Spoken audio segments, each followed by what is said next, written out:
Live. So we're gonna go through and I'm gonna do my best to explain a couple of things that I changed up for Kingdom Death to make it easier for me to get to the table, and hopefully that'll help you as well. As you can see, we've got kind of the basic setup. The board's on there, it's down here. I'm using the little monster controller setup. I've got these fine little boxes that I made myself, and there are videos on the channel that you can watch, and you'll see what that's all about in just a second.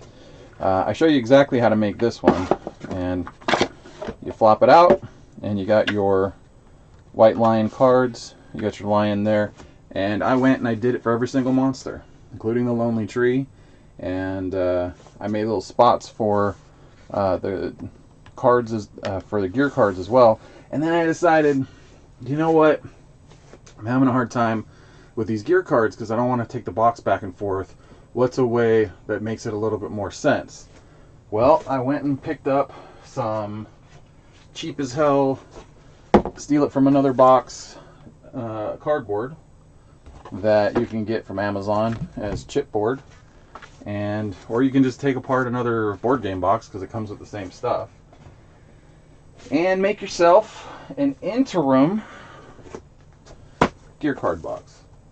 So as my settlement progresses, I've got all of the gear cards I'm going to need and I'm going to play with during the game, ready to go for the settlement phase whenever I need it.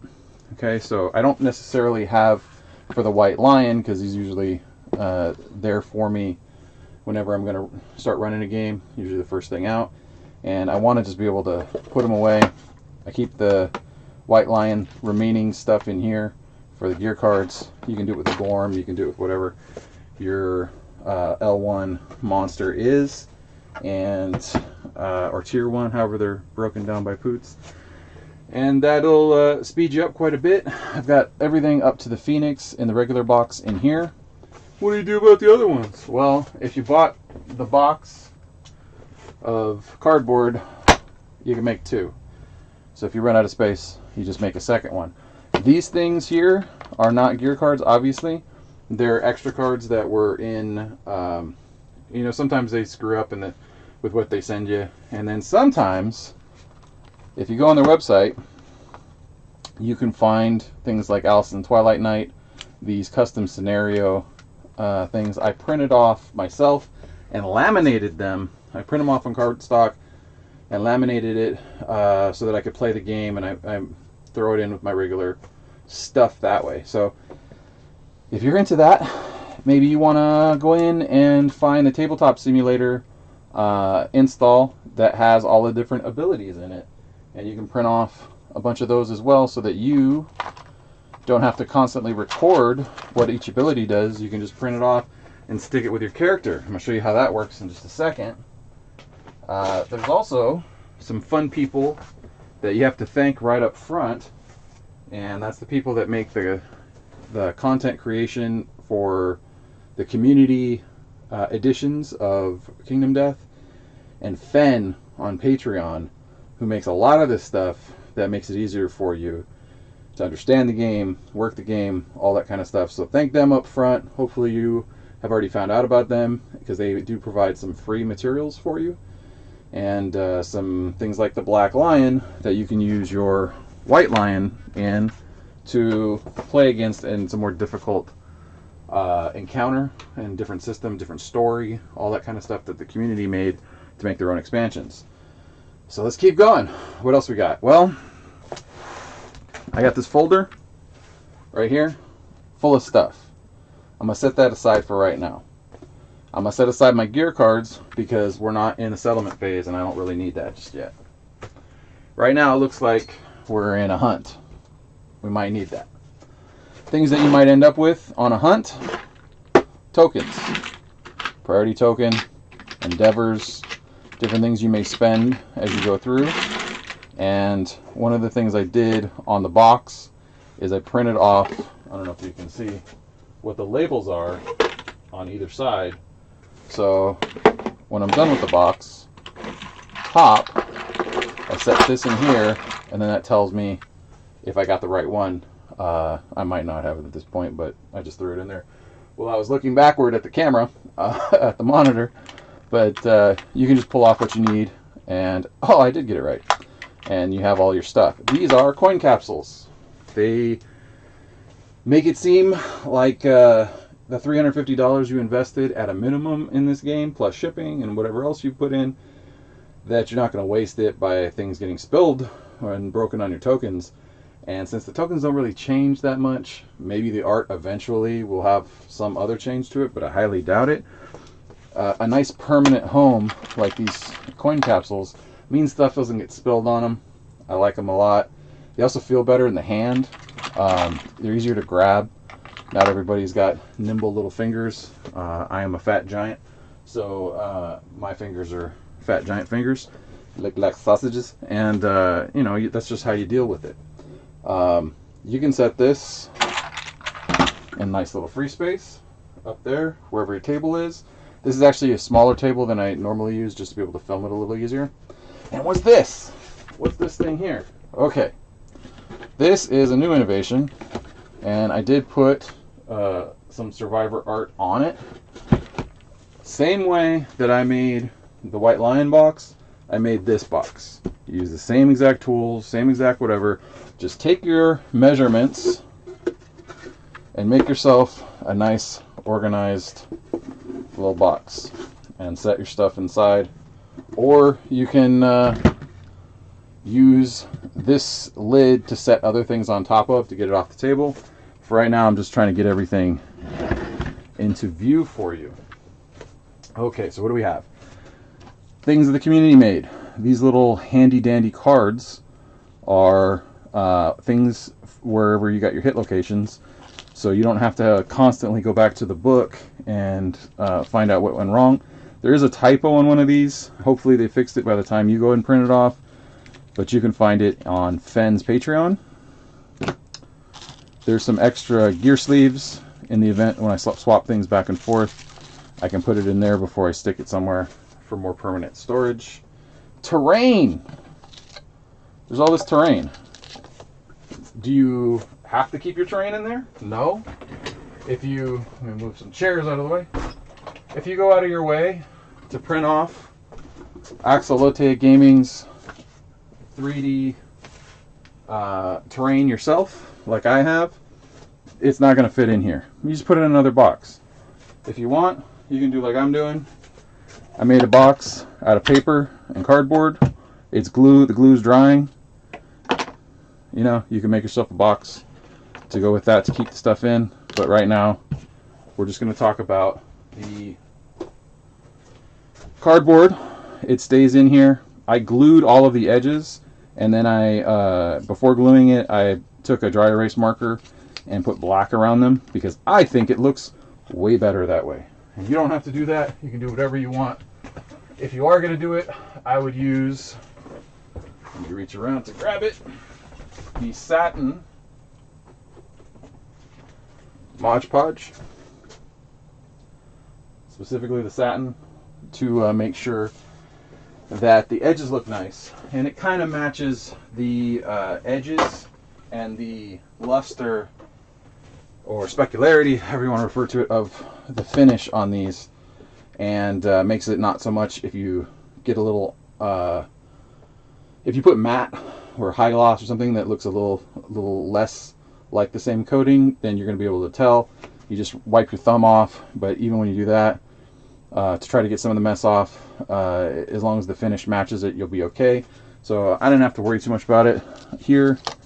When I dabbed them, if you watch my video on upgrading Nemesis, it's all the same function, it's all the same stuff. It's exact same Mod Podge, exact same chisel, foam brushes, and everything like that that I did the whole game with, and the exact same clothespins you just saw in the other box I made. The very same. Spend some time making things nice, and when they go on the table, you know, they look nice. When they're sitting out there, you don't have that brown cardboard edge, and that's up to you what you do or don't like. Move these a little bit out of the way. What's this? Well, I like to keep my innovations in play. I wrote on it, innovations in play. And these little baggies, you can get them on Amazon too. Just look for Ziploc bags. And that tells me what I do and don't have. I can quickly look and see if I'm going to have anything. Maybe it's been a while since I played.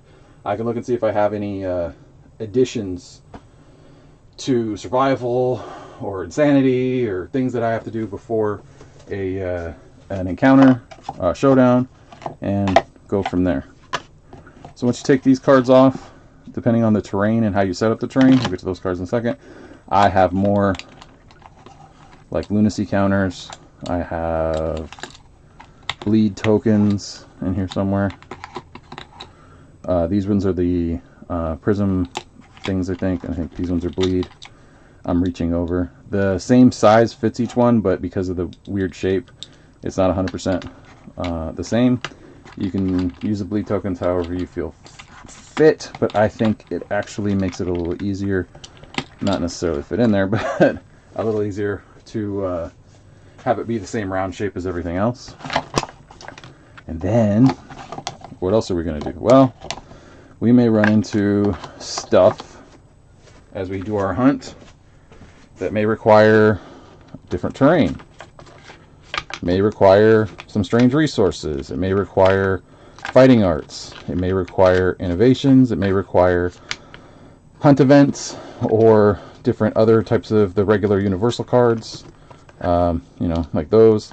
Whatever the case is, the resources and that kind of thing. I'm going to run into them in the settlement. I'm going to run into them on the hunt, and I'm going to run into them during the fight. Okay, so I typically, I'll pull this up now. I typically, see, they look janky on the inside, but who cares? It looks fine on the outside. We'll just set this on top, set it aside, and then I can reach quickly because it's up a little bit. It makes my reach a little easier to grab the stuff that I need. I set my trauma stuff next to it. Innovations I can throw back in there. And if I pull the terrain cards out, and then I can pull out the terrain other stuff that I need. It's really fast, simple process. Goes back in the same box. Same box goes back on the shelf the exact same way. It's all made out of wood. It's fully protected. I don't have to worry about anything. And if there's something that I need to swap in because of the type of creatures I've got, the type of campaign I've got, it's there. Keep your book handy wherever you need to have it to determine, it's upside down, to determine, you know, your events. Whatever happens in your story, you have it ready to go. You know, it's what you need. Hunt events are still there. It's not going to get any easier that way. But it does get easier once you pull out the folder. The folder has a lot of innovations in it that I'm sure other people have done before me, but I came up with it in my own way and used things and tools that were available to me. You may want to get yourself a laminator. You may want to find yourself some coin 2-inch pockets. You may want to get some 9-card regular card sleeve pages to do these types of things, but you don't need anything much more than that. You could laminate using tape. You can do whatever you want to do if you want to do it that way. This is how I'm going to do it. First up, just a regular binder that has my settlement in it, and this is the first laminated page I'm going to show you. This is laminated so that I can use my dry erase markers on it. I've got lots and lots and lots of dry erase markers, so all different colors for all different reasons. The other thing I have is Tabletop Simulator. And in the early days of Kingdom Death, everybody was like, well, we don't know if you should play it, well, Tabletop Simulator, or this, that, and the other thing. And now it's kind of like, well, it is a very useful tool for testing and iterations and all that kind of thing. So buy Kingdom Death, and then if you want to use Tabletop Simulator, at least you bought Kingdom Death, and maybe that gives you some license for it. If nothing else, you can go in and look at the assets that are available in Tabletop Simulator after you've downloaded the workshop files. So if you go into the mods, if you go on Google and you look up what is the folder that I need to use to find the assets from Tabletop Simulator, you'll find some cool things like this settlement tracking sheet. This is just for the regular core box, doesn't have anything from the expansions, but you could probably find that type of thing. And I thought it was really useful for me to just at a glance quickly look over and see what my paths were to upgrades. I can use the dry erase marker to mark them off, or I can use one of the many types of sheets for settlements that are available to people that play Kingdom Death. The other thing is something I created and I put up on Board Game Geek, and you can go there if you want. These are the strain system events, so I can mark off as I go. You can start a new one. They're cheap. You print them off, whatever the case is.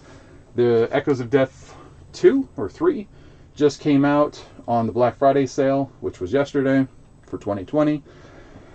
Obviously, those have not been included. There might be some others that I haven't included yet, but when I get around to it, I will. Or you can just go on to the same exact Excel file that I used and pull it off Board Game Geeks and add it yourself. Nothing will stop you from doing that, and you'll be able to track whatever it is you need to do and whatever it is that you've done already, so you can utilize the strain. Okay, now we have other stuff that you might be like, what is that? Well, this is my character sheet. This is one of those 2-inch 4x5 coin collecting plastic sheets, and I've assigned a color. In this case, they are not perfect color matches to each one of these characters, but it's close enough based on what I had available. Same thing with Tabletop Simulator. I happen to just prefer these breakdowns of the sheets. Now you can go out and do what I did. Let me pull it out of the thing for you. And you can print yourself some of these gear grids that look really nice. White, black, whatever gold color craziness that you want it to be. And, you know, they kind of fit. But that's all they do. They don't keep other information. They just look kind of nice, and they're all formatted to fit on a standard 3D printer, like a Monoprice Maker Select. And you can't really upscale it very well because the size of the printers, you might have to pay somebody else with a bigger printer to do it, to handle sleeved cards. So I didn't like that. What I did originally was I took you can kind of see here, the ability cards that I printed from Tabletop Simulator. These are in standard card size, and I cut the 9x9 card sleeve thing so that I could fit them in here, and that would put the weapon proficiency cards and any other stuff in the spots here, and then I just taped a 3x3 gear grid into it. And that's fine for some things, but I found pretty quickly that it's a weird size, and it just wasn't enough information to be kept at a certain time because these cards were too big. So, not being one to reinvent the wheel too many times, I went on Fenn and his Patreon page, and I paid him money for access to the Patreon, and I got some of his cards that he reformatted to go along with every single campaign, everything. So all the different fighting arts, disorders, different things that are needed as you play through the game, he reformatted to fit the same size as the gear cards.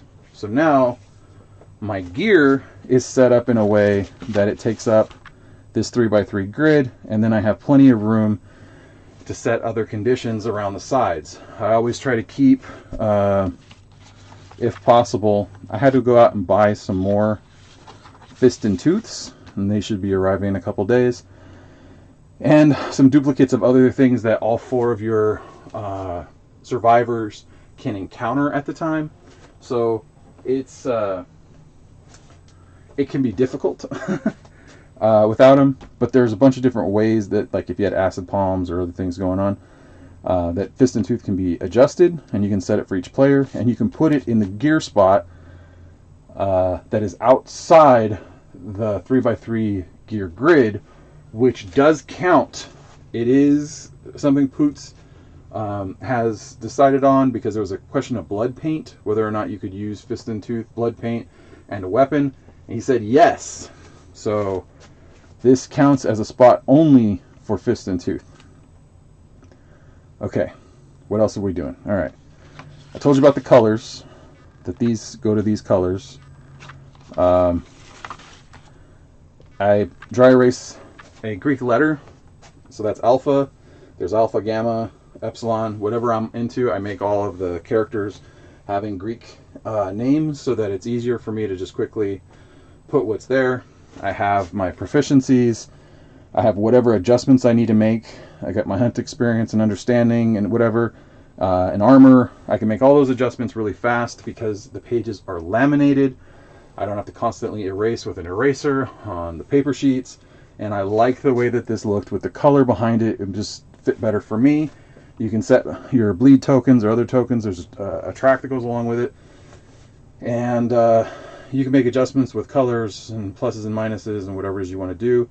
And when you go to switch characters, then all you do is erase the name, and then you can pop in whatever disorders and things that they need to do within a couple of minutes if you have to change out somebody, or you can quickly reuse the gear grids or characters if that's the way you want it and it's the way you want to use it.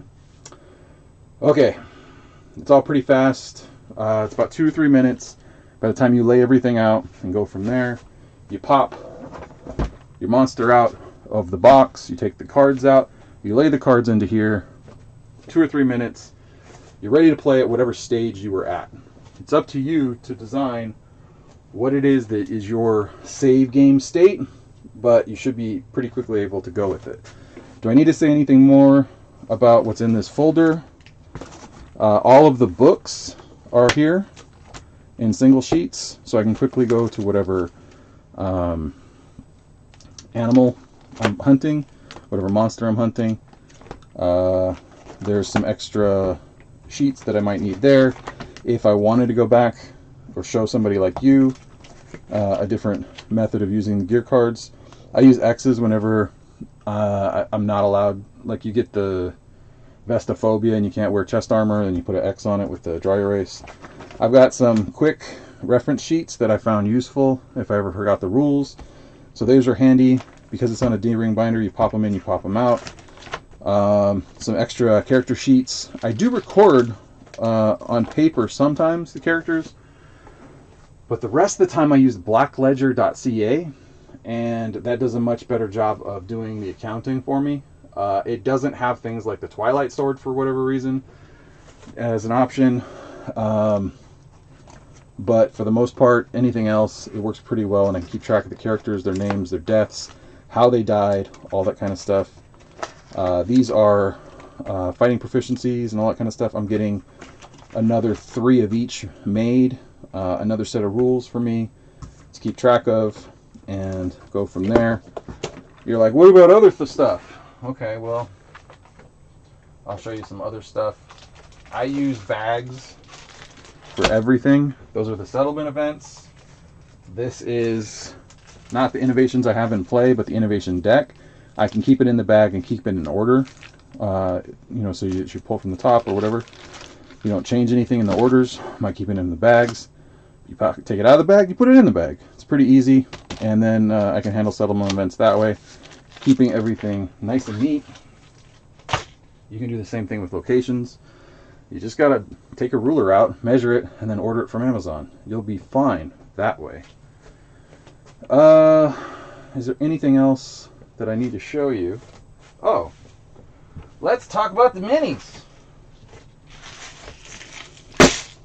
Let's have a pretty good conversation about keeping track of your stuff. Well, the best mini storage solution I've found is this one. And you may find that to be very, very familiar because it's available at Harbor Freight. It's probably available in a similar condition at Walmart. I'm saying it looks a little different than what I see, because if you flip this guy over, you'll notice you can't see through it anymore. I've put adhesive velvet on the inside of every single one of these things. People were always, when I first started, I was like, I didn't know what I was going to do. I didn't know really what I was looking for as far as storage, but I wanted my stuff to be safe and I didn't want anything to get screwed up. And everybody was like, buy foam. Okay, I bought foam. Spent a lot of money on foam, and it was useless. Because every time I'd take something out, it would break my minis. Because something would get snagged. There's a lot of sharp points. Spears, the trees, all this other stuff would just break. And there was nothing you could do about it. When you went to open it up, it would break something. It's not even like you were handling it wrong. It just try to open up the foam. So forget that. Velvet is beautiful. Felt is beautiful. And you can buy it with adhesive backing. You're like, oh, but it looks so perfectly cut. Yeah, you know how I did that? I got something. It's a very special tool for like $10. Paper cutter. It cuts everything perfectly. You don't have to worry about it. It'll cut through cardstock. It'll cut through the felt. And it'll make a perfect line each time. Certain felt is thicker than others that it won't cut through, but it'll cut through the Teflon coated paper on the back, and you can use that with your scissors as a line to keep you straight the rest of the way. Get one of these. It's very, very helpful when you do this. And it'll help you mark things. And from there, I have all my painted minis. They all look beautiful. And some masking tape. You write on the masking tape before you put it on the curved surface. And I can find it real easy. These are a bunch of things that I painted that were like one-offs. And then I have another thing here with a bunch more that sit in it. And you could fit 1 or 2 minis in there. And one of the things I did is I would put what the armor type is with the type of weapon so that I could quickly go and find a mini that matched up with whatever I was looking at, whatever it is I thought I needed. And there are 4 slots on this box here, the normal box that I had, that you can store your characters in if you're not using it for the gear sleeves or whatever. And they won't get broken. You'll be able to use them however you like. And I can see the other thing that I had in here. I decided early on I wanted people not to grab the mini and break it. I wanted them to grab the base. Well, one of the ways you make them grab the base is you don't attach the base so that they have to pick it up or the thing doesn't go with it. Now they might get annoyed, but I don't care. I'm not going to get annoyed, and I paid for it. So what's going to happen here? Well, why is it red? Well, this one's red, and in here, my forever breaking when it was in foam bow person's green, and my sword person's blue, and my hand-to-hand brawler's yellow. Why do they have these detachable bases with the different colors? So that I can change up on the gear grids just as fast or faster which character is doing what, and I can change their mini out if they change their weapons. It's real fast. All it takes is that you don't put the final base cap or whatever they call it. They come in the bag, and they have I Heart Poots on them sometimes. and it's the Kingdom Death logo, just don't put it on. And you can swap it in, just color the rim in whatever color you like. I would highly recommend using a white primer on the entirety of those base caps for this purpose, and then put your paint on top, because the paint will show through much better and it doesn't stick very well to the regular plastic. Gray is kind of dull on the colors, and you really want a good thick coat of the color so that you can quickly grab it. And then I'll always know, no matter what weapon I'm using, who's blue, who's orange, yellow, green, and who's red for me. And that was one of the fastest things that I figured out super early on, partly out of laziness and then partly out of just not having the time to constantly switch out weapons. And I found myself only using the unarmored survivors, and I was like, man, I paid for so many of these minis. I want to be able to use them, but I don't want to have to reinvent the wheel every time I want to play. So what do? That's what I did. I colored the outsides, I matched them up to these laminated sheets, and I can pop them in and out of my notebook whenever I'm ready to play. All of my stuff is contained in this box here. I can set settlement events or anything else on top that I'm trying to keep track of, like innovations and different things like that. Swap it in, swap it out, put all my tokens away really fast, and one of the two, then put away my terrain. My teardown, 5 minutes, 6 minutes maybe. Half that to put everything out if I know where I'm going to go. Do I have a big closet full of black boxes now that look exactly like this? Yeah. I mean, it takes up more space in order to do it this way than if you were to just shove them haphazardly into the box. But I don't use the box for anything now except storing the extra pieces. What do I do about extra pieces? I bought a $2 plastic piece. I have labels on every single one. I took apart every single sprue so that I can mix and match things however I want, because they're all just extra pieces. And I put felt on the top so they don't bleed across. I had to super glue down the ribs that go along with it, and I put my good old masking tape. I wrote whatever the things are. You could probably add some more tape if it's not holding that well, if it bothers you. Or you just rub it again, maybe it'll stick a little better. But there's all my Gorm stuff ready to go whenever I want to make it, and I'll know if I have extra lanterns, I'll know if I have extra equipment, I'll know if I can sacrifice some pieces to making a nice diorama. Whatever I want to do, it's all there. Very low cost to make every single expansion and put it all into the boxes with the paint, with everything that I did. Probably $100. Considering you spent about $1,000 to get it, well, $100 isn't that bad to make sure it doesn't hurt, isn't it? Think about that part, and you can get it to the table faster. Make more out of your investment. So, if you enjoyed that, thank you very much. This was a live feed, and not a lot of people see the live feeds for some reason. They don't always get recommended. So you're going to have to show it to people that you see that might be interested. You can do that by hitting the share button, sharing the link, whatever you think might help some folks. If you have comments, questions, and concerns, you know how the comment section works. Try to be nice, because that's I know everybody else is mean, but you don't have to be. And you know, if you want to come back and enjoy the rest of my channel, the rest of my channel is about doing I break down what's available on Kickstarter, what's new every week, and it has to be available for you to jump in and back. It's not like one of those channels where it's like, oh, this is coming out, and then it never comes out. No. It's ready to go. I try to filter out whatever scams I can.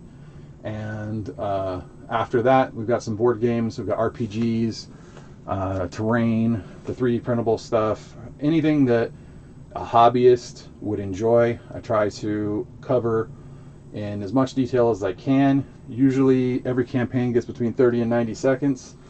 I try to do every campaign, big, small, it doesn't matter, because you're your own person and you can make your decision. And all these people that make top 5 lists, top 10 lists, you're not a single one of them.